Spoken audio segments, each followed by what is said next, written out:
Hi hello ನಮಸ್ತೆ, welcome back to my YouTube channel. ಹೇಗಿದ್ದೀರಾ ಎಲ್ಲ? ಐ ಹೋಪ್ ಚೆನ್ನಾಗಿದ್ದೀರಾ ಅಂತ ಅನ್ಕೋತೀನಿ. ಇವತ್ತು ನಾನು ಹೇಳಬೇಕು ಅಂತ ಅಂದ್ಕೊಂಡಿರೋದು ಗಾದೆ ಮಾತಲ್ಲ, ಒಂದು ಕತೆ. ಅದು ಯಾವ ಕತೆ ಗೊತ್ತಾ? 2 ಬೆಕ್ಕು ಮತ್ತು ಒಂದು ಕೋತಿ ಕತೆ. ಬನ್ನಿ ಕೇಳಿ. ಒಂದೂರಲ್ಲಿ ಚಿಕ್ಕಣ್ಣ ದೊಡ್ಡಣ್ಣ ಎಂಬ 2 ಬೆಕ್ಕುಗಳು ಬಹಳ ಸ್ನೇಹದಿಂದ ಇದ್ದವು. ಅವೆರಡು ಏನೇ ಕೆಲಸ ಮಾಡಿದರೂ ಒಟ್ಟಾಗಿಯೇ ಸೇರಿ ಮಾಡುತ್ತಿದ್ದವು. ಒಂದು ದಿನವೂ ಅವುಗಳು ಜಗಳವಾಡುತ್ತಿರಲಿಲ್ಲ. ಒಂದು ದಿನ ಚಿಕ್ಕ ಬೆಕ್ಕು, ದೊಡ್ಡಣ್ಣ ನನಗೆ ರೊಟ್ಟಿ ತಿನ್ನಬೇಕೆಂದು ಬಹಳ ಆಸೆ ಆಗಿದೆ ಅಂದಿತು. ಅದಕ್ಕೆ ದೊಡ್ಡ ಬೆಕ್ಕು, ಅಯ್ಯೋ, ಇದಕ್ಕೆ ಅಷ್ಟೊಂದು ಯೋಚಿಸಬೇಕೇ? ಚಿಂತಿಸಬೇಡ, ನಾನು ನಿನ್ನ ಆಸೆಯನ್ನು ಪೂರೈಸುತ್ತೇನೆ. ನಿನ್ನ ಬಹಳ ದಿನಗಳ ಆಸೆ ಎಂದು ಹೇಳಿದೆಯಲ್ಲ, ಅಷ್ಟೇ ಸಾಕು, ನಾನು ನೋಡಿಕೊಳ್ಳುತ್ತೇನೆ ಎಂದು ಸಮಾಧಾನ ಮಾಡಿಸಿತು. ಒಂದು ದಿನ ಸ್ವಲ್ಪ ದೂರದಲ್ಲಿದ್ದ ರೊಟ್ಟಿ ಅಂಗಡಿಗೆ 2 ಬೆಕ್ಕುಗಳು ನುಗ್ಗಿದವು. ಅದೃಷ್ಟವಶ ಅಂಗಡಿಯವನು ಕಿಟಕಿಯ ಬಾಗಿಲಿಗೆ ಚಿಲಕ ಹಾಕದೆ ಮುಂದೆ ಹಾಕಿದ್ದನು. ಬೆಕ್ಕುಗಳು ಬಾಗಿಲನ್ನು ದೂಡಿದ ಕೂಡಲೇ ಬಾಗಿಲು ತೆರೆಯಿತು. ಮೆಲ್ಲನೆ 2 ಬೆಕ್ಕುಗಳು ಒಳಗೆ ನುಸುಳಿ ಬಂದವು. ಅಂಗಡಿಯನ್ನು ನೋಡುತ್ತಿದ್ದಂತೆಯೇ ಅವುಗಳ ಆನಂದಕ್ಕೆ ಪಾರವೇ ಇಲ್ಲದಂತಾಯಿತು. ನಮ್ಮ ಜೀವನದಲ್ಲಿಯೇ ವಿವಿಧ ರೀತಿಯ ತಿನಿಸುಗಳನ್ನು ನೋಡಿಯೇ ಇರಲಿಲ್ಲ ಅಂದುಕೊಂಡು ಬೇಕಾದ ತಿನಿಸುಗಳನ್ನು ತಿನ್ನಬಹುದು ಎಂದುಕೊಂಡು ಸುತ್ತಲೂ ಖುಷಿಯಿಂದ ಓಡಾಡಿದವು. ಬಾಗಿಲಿನ ಹತ್ತಿರ ಯಾವುದೋ ಶಬ್ದ ಕೇಳಿ ಬೆಕ್ಕುಗಳು ಬೆಚ್ಚಾದವು. ಕೂಡಲೇ ಅಲ್ಲಿಯೇ ಇದ್ದ ಉದ್ದನೆಯ ರೊಟ್ಟಿಯೊಂದನ್ನು ಬಾಯಿಯಲ್ಲಿ ಕಚ್ಚಿಕೊಂಡು ದೊಡ್ಡ ಬೆಕ್ಕು ಹಾರಲು ಮುಂದಾಯಿತು. ಚಿಕ್ಕ ಬೆಕ್ಕಿಗೆ ಗಾಬರಿಯಾಗಿ ಅದರ ಹಿಂದೆಯೇ ಓಡಿತು. ಹಾಗೂ ಹೀಗೂ ರೊಟ್ಟಿಯನ್ನು 2 ಬೆಕ್ಕುಗಳು ತೆಗೆದುಕೊಂಡು 2 ಬೆಕ್ಕುಗಳು ಒಂದು ಮರದ ಹತ್ತಿರ ಬಂದವು.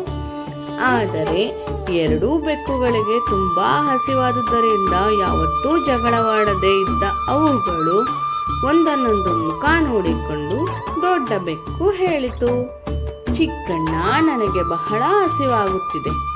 ನಾನೇ ಕಷ್ಟಪಟ್ಟು ರೊಟ್ಟಿಯನ್ನು ತಂದಿದ್ದೇನೆ, ನನಗೆ ಹೆಚ್ಚು ಬೇಕು ಅಂದಿತು.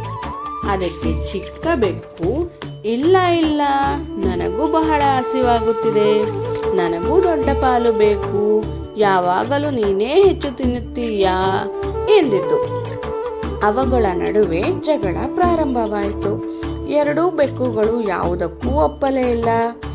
ಈ ಜಗಳವನ್ನು ನೋಡುತ್ತಿದ್ದ ಕೋತಿಯೊಂದು ಕೆಳಗೆ ಇಳಿದು ಬಂದು ಬೆಕ್ಕುಗಳ ಹತ್ತಿರ ಕುಳಿತುಕೊಂಡು, ಏಕೆ ಜಗಳವಾಡುತ್ತಿದ್ದೀರಿ? ಏನಾಯಿತು?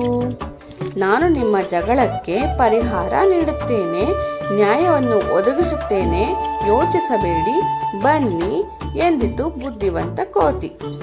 ಅದು ಕೂಡ ಆಹಾರ ಸಿಗದೆ ತುಂಬಾ ಹಸಿದಿತ್ತು. ರೊಟ್ಟಿಯನ್ನು ನೋಡಿದ ಕೂಡಲೇ ಬಾಯಿಯಲ್ಲಿ ನೀರು ಬಂತು.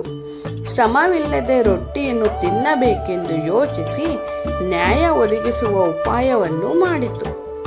ರೊಟ್ಟಿಯನ್ನು ಮಧ್ಯದಲ್ಲಿಟ್ಟು ಎದುರುಗಡೆ ಕುಳಿತುಕೊಂಡು, ಚಿಕ್ಕಣ್ಣ ದೊಡ್ಡಣ್ಣ, ನೀವಿಬ್ಬರು ಎದುರು ಬದರಾಗಿ ಕುಳಿತುಕೊಳ್ಳಿ, ರೊಟ್ಟಿಯನ್ನು ಇಲ್ಲಿಡಿ, ನಾನು ರೊಟ್ಟಿಯನ್ನು ನಿಮ್ಮಿಬ್ಬರಿಗೂ ಹಂಚುತ್ತೇನೆ ಎಂದಿತು. ಕೋತಿಯ ಮಾತಿಗೆ ಮರುಳಾದ ಬೆಕ್ಕುಗಳು ಸಂತೋಷಗೊಂಡು ಹಾಗೆಯೇ ಮಾಡಿದವು. ಚಿಕ್ಕಣ್ಣ, ನೀನು ಚಿಕ್ಕವನು, ನಿನಗೆ ಹೊಟ್ಟೆ ಚಿಕ್ಕದು, ಅತಿಯಾಗಿ ಸೇವಿಸಿದರೆ ಹೊಟ್ಟೆಗೆ ತೊಂದರೆ ಆಗುತ್ತದೆ ಎಂದು ಹೇಳಿ ರೊಟ್ಟಿಯನ್ನು ಸ್ವಲ್ಪ ತಿಂದು ಮತ್ತೆ ಕೆಳಗಿಟ್ಟಿತು. ಇದರಿಂದ ದೊಡ್ಡ ಬೆಕ್ಕಿಗೆ ಸಂತೋಷವಾಯಿತು. ದೊಡ್ಡಣ್ಣ, ನೀನು ಬಹಳ ಕಷ್ಟಪಟ್ಟು ರೊಟ್ಟಿಯನ್ನು ತಂದಿರುವೆ, ನೀನು ದೊಡ್ಡವನು, ನಿನಗೆ ಜಾಸ್ತಿ ಸಿಗಬೇಕು ಎಂದು ಹೇಳಿ ರೊಟ್ಟಿಯನ್ನು ಮತ್ತಷ್ಟು ಮುಗಿಸಿತು. ಹೀಗೆ ನಯವಾದ ಮಾತುಗಳನ್ನು ಆಡುತ್ತಾ ಕೋತಿಯು ರೊಟ್ಟಿಯನ್ನು ಪೂರ್ತಿಯಾಗಿ ತಿಂದು ಬಿಟ್ಟಿತು.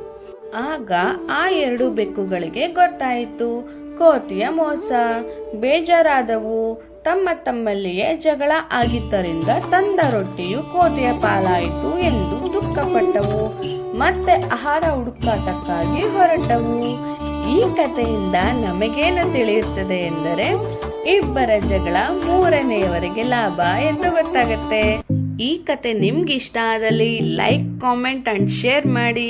ಇದೇ ರೀತಿ ಕತೆಗಳನ್ನ ಗಾದೆಗಳನ್ನ ಕೇಳೋದಕ್ಕೆ ನನ್ನ ಸ್ವೀಟ್ ಪ್ರಿನ್ಸಸ್ ಚಾನಲ್ಗೆ ಸಬ್ಸ್ಕ್ರೈಬ್ ಮಾಡಿ. Thank you for watching. Next ವಿಡಿಯೋಲಿ ಸಿಗೋಣ ಅಂತ ಹೇಳ್ತಾ keep watching my channel. Bye, take care guys.